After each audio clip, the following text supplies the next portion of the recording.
Welcome back to the weekly news roundup, and today we have some wonderful Quicklines. These are all over the map. There's really nothing. Of course, the first one I had to lead with this one because, Passkeys, get rid of your passwords. They're insecure. Passkeys.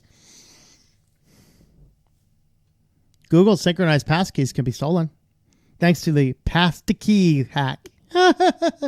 Yeah, I've been telling you this for a long time, folks. Good passwords, MFA, something physical. Now, to be clear, it's not the passkey necessarily itself. It's the authentication token that allows you to use the passkeys through multiple devices in a Google account, which means it could affect any passkeys you put in there. Remember, Google's like, just use our passkey system. Yeah.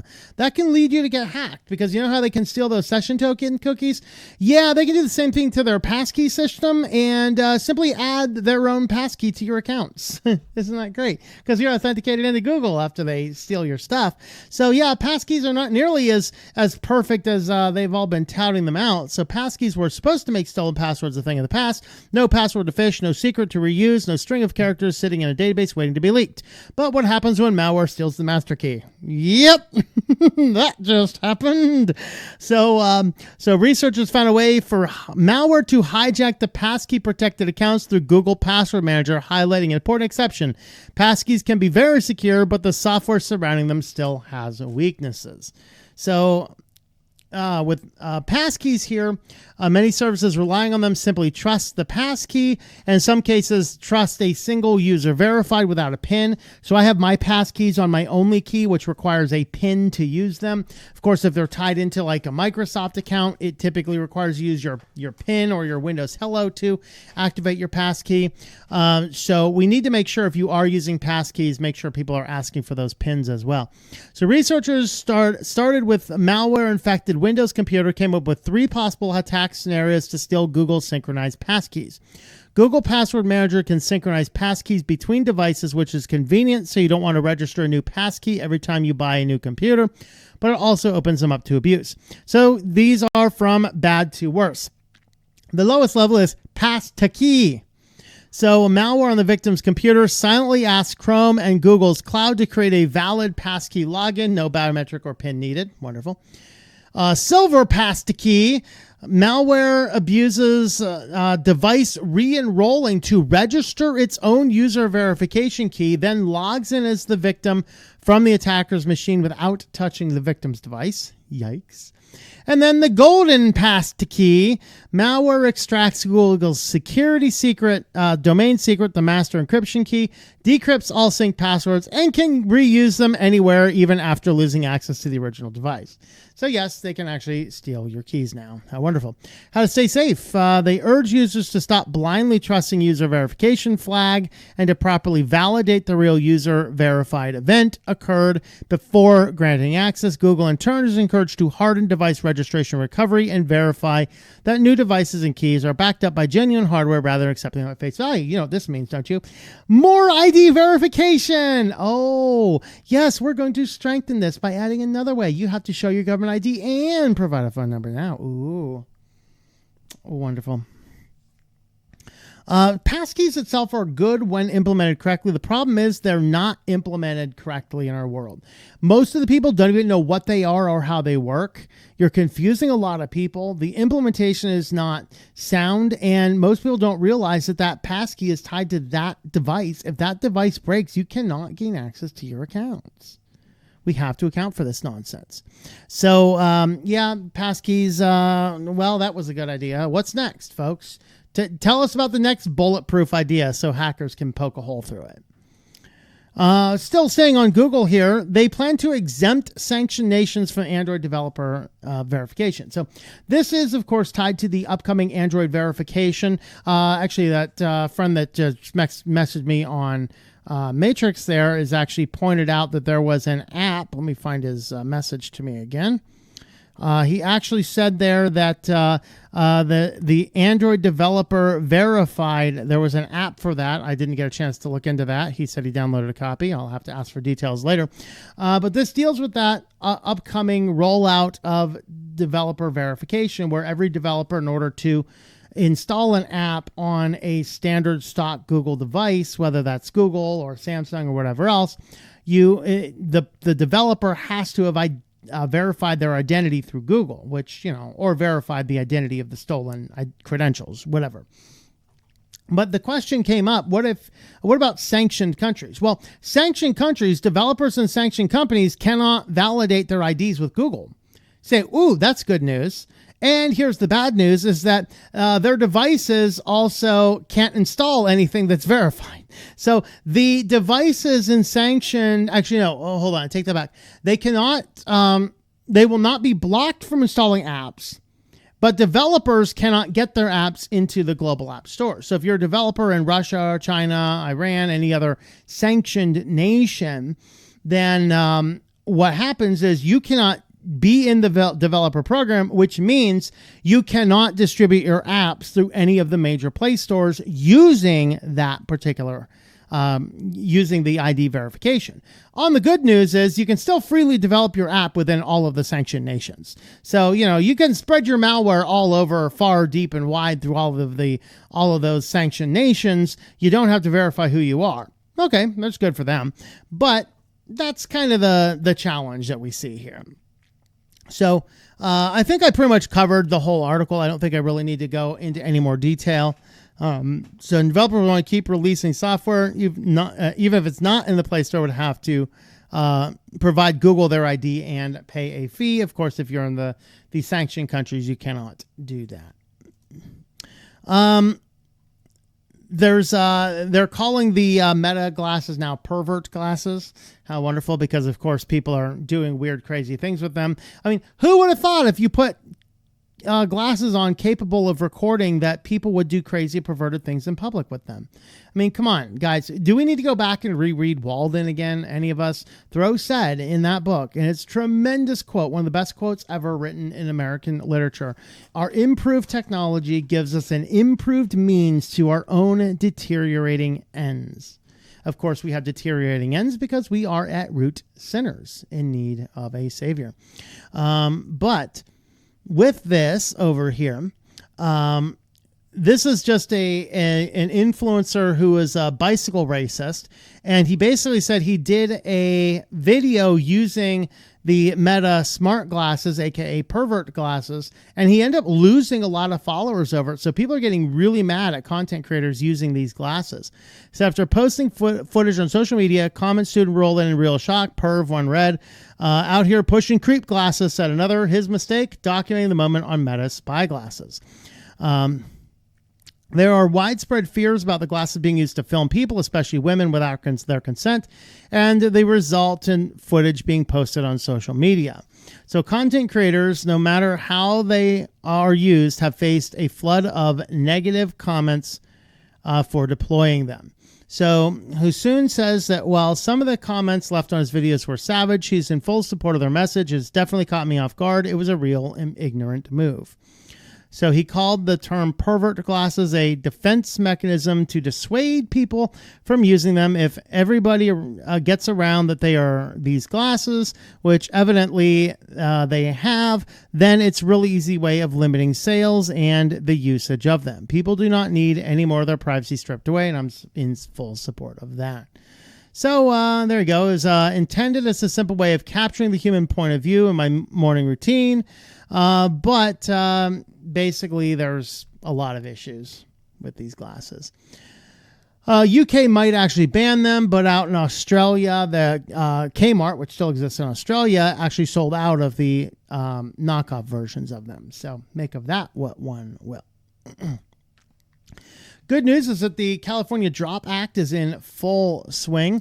So Californians can tell data brokers to drop their information. This is one centralized place. You give your information to that centralized place, and any data broker that has your information inside the state of California or doing business inside the state of California can have some serious sanctions on them. So that is actually good news. We need this running out nationally. Of course, there's private companies.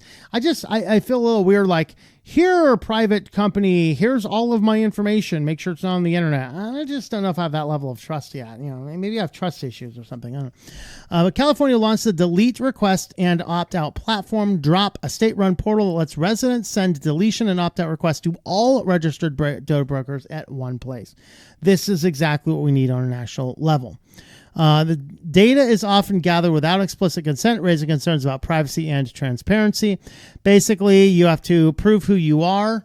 Of course, it's so racist of California, assuming people have IDs, but what can you have? All right. So you have to provide your name, address, contact details, brokers that brokers are likely to have, and that Drop uses to match any of your records. And then, of course, all of those, they'll basically send a single request to all of them and say, these people have opted out. So if you live in California, I highly encourage you to use the Drop Act. It is the best tool you have.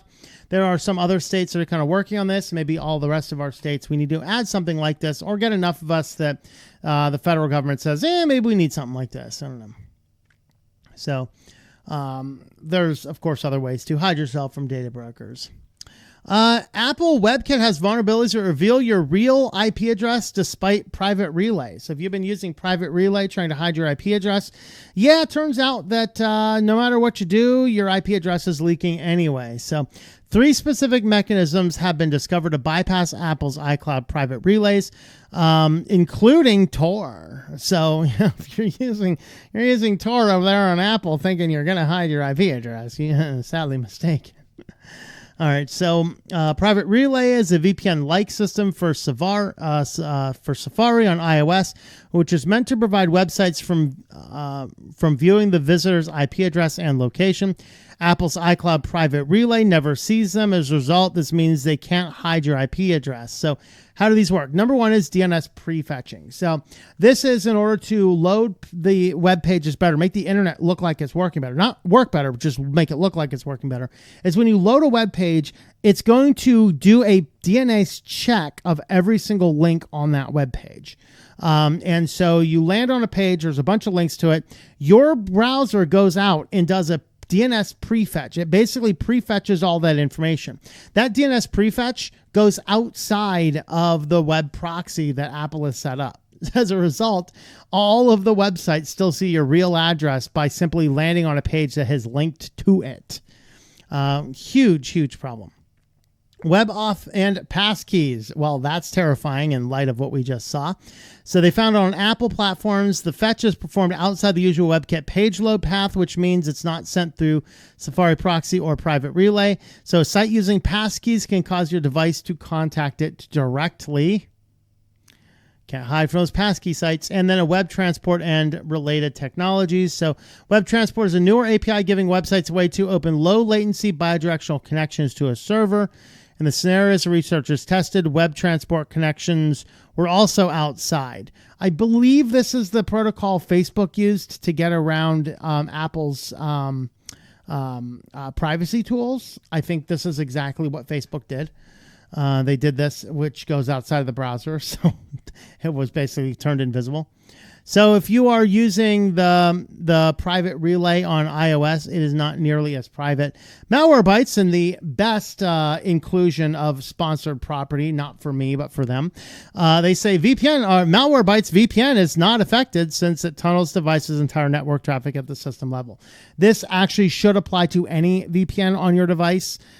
Should route all traffic on the device through the VPN. So if you are using a VPN, that will keep you safe. This was kind of a crazy long article. I just kind of want to summarize it here. And I've talked about this before. This is just the first definitive proof we have of it. So once again, my prophetic theorizing was correct. So AI shopping agents, they are flooding websites. And the problem we have with these agents is it's becoming hard to tell what is legitimate and what is scams anymore. So it used to be simple. Anything that was just coming from some bot farm was probably just a malicious bot. We could block it. Anything coming from anything else probably is real traffic. Now we have real traffic coming from bot farms. And so the idea here is to slow down on security and on blocking to see what the bots are up to first. And this is a fundamental problem. This is how AI is going to destroy e-commerce right there, right? So that's kind of what we're seeing on this one here. I don't want to go through, like I said, I guess it wasn't as long as I thought it was, but there is a lot in here, and they're talking about how your retailers might need to change the way they're doing to look for bots and see what they're doing. But then there's obviously problems of bots going in and filling up shopping carts and never actually paying. There's a problem with what happens when a bot pays for something and then it's wrong and the owner of the bot has to send it back. I think we should just have a policy. Every store, if your AI bot spots something, it is absolutely non-refundable no matter what. You deployed a bot to buy something from us and we took the money and shipped the item. It's on you. We're not, it's our money now. You have fun with your product and be careful with your evil AI bots in the future. All right. New Orleans is wanting to use limited AI. Now, the first edition of this article came out and it sounded much more scary than it actually is. I actually think, unpopular opinion, I'm going to join Louis Rossman here in saying this is actually a good use of AI, the way that they are implementing this. Now, the one downside, and we talked about this in our supporter call yesterday, the one big downside of this is that it could encourage them to lay off more staff because the robots could increase the efficiency, and we do not want to lay off more staff in the 911 systems. But what is at heart here is, suppose there's a car accident. It's at Concord and Lexington where the Union Army clashed with the Southern Army there, right? And so Concord and Lexington, a car accident happens, and it's a huge intersection. Easily 30 people saw the crash. Everyone reaches for their phone and dials 911 pretty much at the same moment. What happens now is when you dial 911, the triangular location of your phone from the cell tower is given as precise cell data to the 911 call so they can see it. So what they're doing is they're intercepting this data, and the first couple calls that come through within that close proximity will go into the human operator systems. But then after the human operator systems have picked this up, every other call within like a 200, I think they said meter or foot, some ratio of this, every call that comes in within a short range of that area will immediately be filtered to AI first. And they're going to ask, are you calling about this incident? If so, we already know about it. Are you involved? Or do you have any other information? So if it's like, hey, I just happen to see it out of the corner of my eye, I don't have any information, I'm just calling to alert you to it. Thank you, we're aware, and it hangs up on you. Or, you can hit the button and it'll hang up on you. They're already aware of the call. And this keeps the 911 systems clear in the event there's also an accident on the other end of town. And so this is a way to use AI to keep a massive amount of calls from a small location area from flooding the system, which could easily drown out a real emergency somewhere else. And so that's kind of the way that they are using AI in this system. So I actually think they're deploying it well, of course, assuming they are not laying off more staff in the 911 system. So that's kind of what they're doing. So they did explain the technology here. I think I did a pretty good job of explaining all that. So I don't think we're going to go through all this. And it looks like this is one of those articles that does not save my my footnotes. So that's good. So as far as AI goes, I think this is a decent use. But feel free to tar and feather me, turn me into Big Bird if you disagree.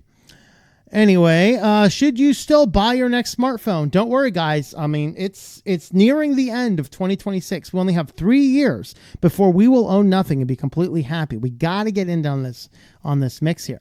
So should you buy your next smartphone? Maybe you should just subscribe to it instead. We're just so used to it. And if you guys notice this, every single thing in our world is payments. You talk about buying a car. Why is the default now on buying your car just your payments? Like, dude, I just bought a car. It wasn't super expensive. I just bought a car. I pay cash for it. By the way, you go in and out of a place buying payments versus go in and out of a place paying cash. Oh, night and day. I was in and out of there in like 20 minutes. They got to verify the things. make sure the money's in the account, take the check, hand everything over. So much quicker. But our whole world's just like, oh, no payment. It's only cost me like $13 a month. It's only $13 a month. My burrito was only like $12 a month. It's like $12. It's going to be $12 a week, man. It's going to take out payments for my burrito for the next 3 weeks. Yeah, I know I ate it. I ate it today. I pooped it out tomorrow. I'm going to be paying for that burrito for the next 3 weeks on Klarna. Oh, Lord help us. So, yeah, there are plans. Now, we did talk about Apple has a new plan to subscribe to this. So the idea is that you're just perpetually paying Apple a monthly fee. You're just paying Apple a monthly fee. Forever and ever, ad infinitum, you're paying Apple now a monthly fee. And you will, in exchange, have the latest of their phones. So you can use the phone, and then I think it's after 18 months, you can trade it in for the new model. And then you just keep on doing this. So you never own it. It's never yours. That's kind of crazy. Well, Samsung's getting in on this, and it actually turns out that this is a big model going on in India and I think in the EU as well. And one of the challenges I see to this is the buybacks going right back to the company. I'm worried that this will hurt the third party the third-party marketplaces. So I noticed this with textbook companies. You go to college, you get your textbooks, the end of the semester, like, yeah, I'm going to sell these textbooks back. You used to be able to get, I don't know, $10 for $100 book. What ended up happening, though, is after a while, textbook companies went in there and they started just taking back all the books they could because it lowered the used books on the market and it increased the number of people that bought the new books. College textbook companies, it's political and scammy. Talk about an industry that needs something. I don't know, the big bird. But with the same thing here, everything is becoming subscription model. It's like, oh, I'm just forever and ever going to pay Apple. And my concern is that if you're using the phone for 18 months, you give it back to Apple, so Apple sends you the latest phone, you're still paying Apple the same amount. What happens to that phone? Apple is a company that, despite being like, we're super green, Louis Rossmann has demonstrated that they actually shred devices that go back to them. So they cannot, the parts and devices cannot be used on the used market. So if Samsung and Apple and anyone else doing this and drying up the used phone market, this is absolutely horrendous and needs to be stopped. But if they're, let's suppose that Apple's coming around saying, hey, now we have these used phones, we'll sell used refurbished phones on our website. That is a little bit better. I mean, when I was, I wanted to get the Apple SE2 phone for a project I was working on. I went to a Best Buy. I looked at different Best Buys I'd be driving by that day, and I found one of them in Amarillo, Texas, had a couple different iPhones, refurbished iPhones in stock. I went in and I bought an iPhone that will still have security updates for at least a few more years. It cost me under $200. So if you're sitting there paying like $50 a month to Apple, in 3 months, you could have your own. Now, is it the latest and greatest phone? No. But do you have a legitimate need having the latest and greatest phone? No, you need a phone to communicate. That's kind of it. So this is an interesting thing here. And they did actually talk about a few companies. So BytePie is one of these in India. That is because the phones are so expensive over there that this company jumped up to be able to sell them. There was another one in UK, Rilo. Germany has Grover. These are all places that allow you to have your smartphones on a subscription. And so, yeah, this is a model that's probably coming to United States too. What if instead of buying it directly from those companies, of course, you used to do this through like your cell carrier, and then Apple's like, hey, do it through us because we want that beautiful monthly revenue. Well, what if a third party comes in, they have access to all these phones and they can do this, and oh, you want to trade up to a different type of phone now? Well, good luck getting out of that walled garden, but at least it's more theoretically possible with the same company. So interesting.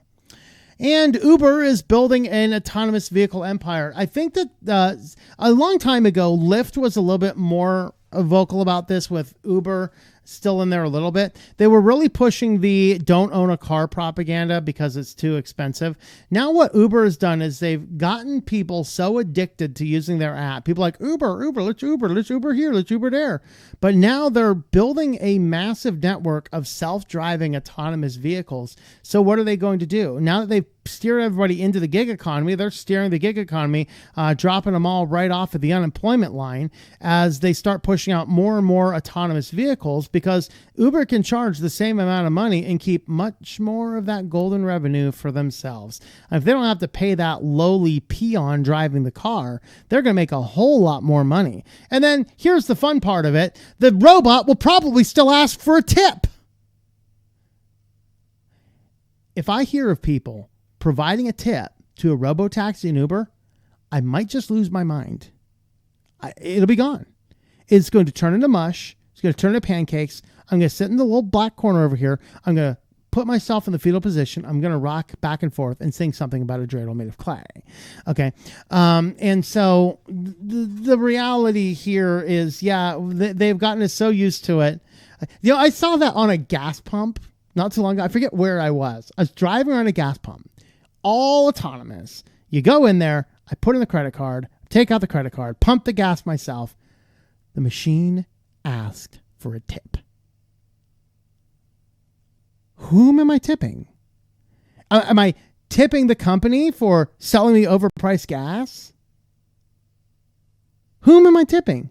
And I can only imagine that gas station probably makes thousands of dollars a day on tips. Because people are so accustomed to tipping, they just don't want to be like, no, they have no fear. I have no fear. You turn around on a screen, it's just going to ask you a question, no tip. Especially if I just did all the work. Like, I get if I go into Starbucks and I order one of these crazy coffees y'all are all ordering, giving a tip, I'm okay with that. I go to Dunkin' Donuts, I order 2 donuts. The cashier takes my money and they turn around and they grab 2 donuts and put them in a box, give them back. I'm not tipping you for that. You just did your job.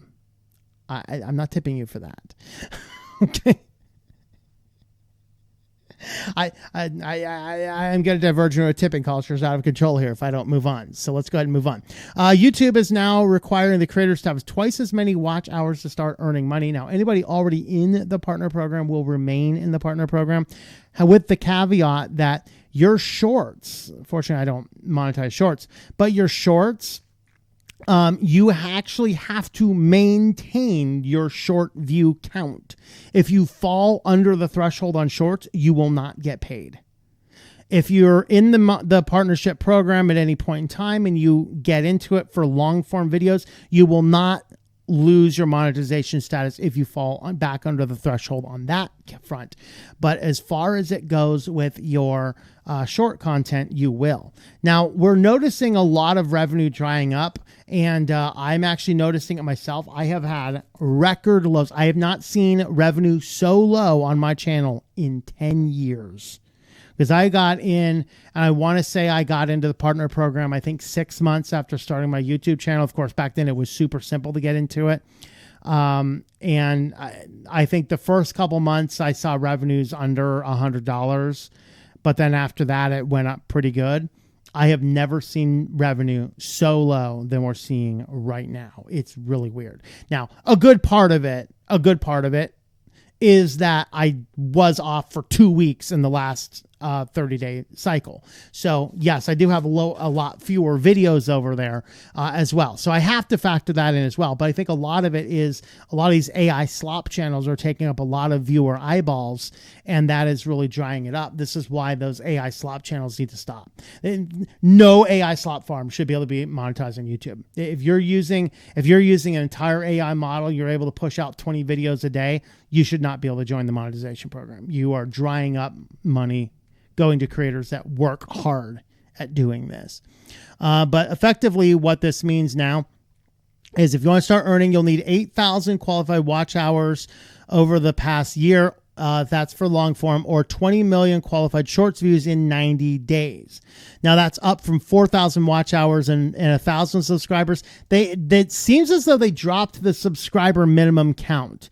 So if you happen to have a mega viral video with 3 subscribers, you could still be monetized in that case. In my opinion, this actually makes it easier for the AI scammers to get monetization, not harder. They also said creators will need to maintain 10 million shorts views over a 90-day period to earn money through the short creator pool. So if you fall under that, you will lose your monetization. And the changes make it harder for creators to enter and remain in YouTube's monetization program for shorts. But creators receive a share of subscription revenue based on members. This is for premium and premium light. 55% going to long form video creators, 45% to short form video creators. So that's how YouTube is changing its monetization. So wonderful. I will have a harder time paying my bills now. I don't want to take sponsors, but I might have to. Who knows? switchedtolinux.com/support. All right, let's jump on over to Sillyville. First up in Sillyville, Psycho Altman, who should be in a padded cell. This guy's like, he's still making the case now that parents should be using ChatGPT to raise their children. In fact, he even says in this article here, he even says, what is it? I cannot imagine having gone through figuring out how to raise a newborn without ChatGPT. You know, I'm a young Earth creationist here, so I think the planet's about 10,000 years old. We figured out how to raise our children for 10,000 years, people. If this guy can't figure out how to raise his children without ChatGPT, he is not qualified to raise children. What is going on? I just have no idea how a man should take care of a newborn without ChatGPT. I don't know. Feed the baby, change its diapers, and let it get some sleep. Don't let its head fall back. Hold its head when you're holding the newborn. This is not complicated. We can finally parent, folks. We have ChatGPT. A new era of parenting is on. What is he suggesting we use our parenting for? Well, he says in a tweet or something, he says parents could connect your family calendars and explain your kids' interests. So you connect your calendar to ChatGPT and then tell ChatGPT all about your children. Well, that's creepy. The company's new product, ChatGPT Work. And then every morning for the drive to school, have it make a podcast that talks about one kid's soccer game that afternoon, one kid's upcoming birthday, and some news. So Crazy Altman's idea is for parents to feed the calendars and things about their children into the creepy chat AI, for the AI to make a podcast that instead of socially interacting in the way to school, now in the car, a podcast will play for the children. So, I don't know, some crazy AI voice is going to be telling the children, well, tonight, Debbie has a soccer game and Johnny has practice for recital. Make sure you get your homework done right when you get home from school. And today for lunch, you happen to have I call CPS on this company, please. please. It's hurting the children.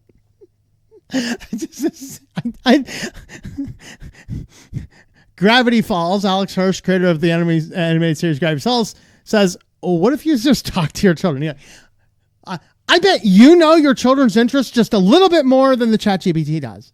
And you already know your kid's calendar. Why don't you, on the drive to school, talk to your children? Hey, you have the soccer game tonight, and don't forget, you have to practice for that recital. So I want you both to take care of your homework right when you come home. You do not need a robotic podcast to do that.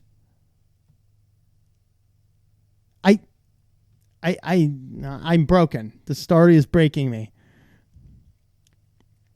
Yeah.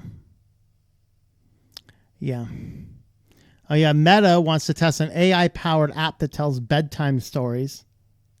This is the same company that did not see a problem with the AI bot having S-based conversations with your children. Well, we took it out because people did. I mean, we think it was totally fine. Yeah, that's because you're a bunch of psychotic perverts over there.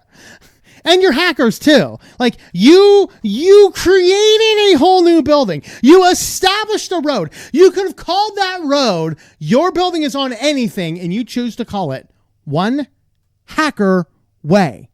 That is all you need to know about doing business with Meta, people. That's all you need to know.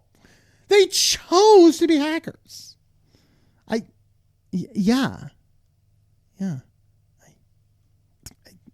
Okay. Elon Musk is not to be undone. This story, by the way, may not be suitable for children's eyes. There is now Mogadishu, happens to have, that would be Minnesota and Minneapolis for those. Mogadishu, though. It has a ban on apps that allow users to unwrap pictures of people. We'll use that term. That sounds like a fun term. So they have banned apps. So here's Elon Musk with XAI. How dare you ban our app that takes people's clothing off without their consent?